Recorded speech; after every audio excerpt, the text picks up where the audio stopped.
بسم اللہ الرحمن الرحیم۔ تمام دیکھنے اور سننے والوں کو السلام علیکم۔ صاحب کلیوبی بیان کرتے ہیں کہ ذو النورین مصری رحمۃ اللہ علیہ دریا میں شکار کھیلتے تھے اور ان کے ساتھ ان کی ایک بچی تھی۔ چنانچہ انہوں نے دریا میں جال ڈالا، ایک مچھلی پھنسی، اس بچی نے جال سے اس کو پکڑنا چاہا۔ اس کے بعد اس نے دیکھا کہ وہ مچھلی اپنے دونوں لب ہلا رہی ہے، پس لڑکی نے اس کو دریا میں پھینک دیا۔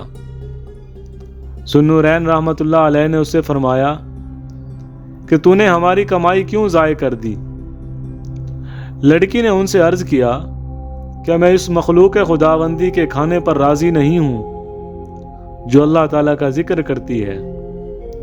پس اس کے باپ نے اس سے کہا کہ اب ہم کیا کریں؟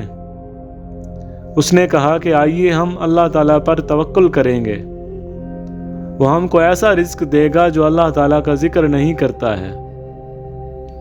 چنانچہ ذو النورین نے شکار چھوڑ دیا اور باپ بیٹی شام تک اللہ تعالیٰ پر توکل کر کے ٹھہرے رہے، لیکن ان کے پاس کوئی چیز نہ آئی۔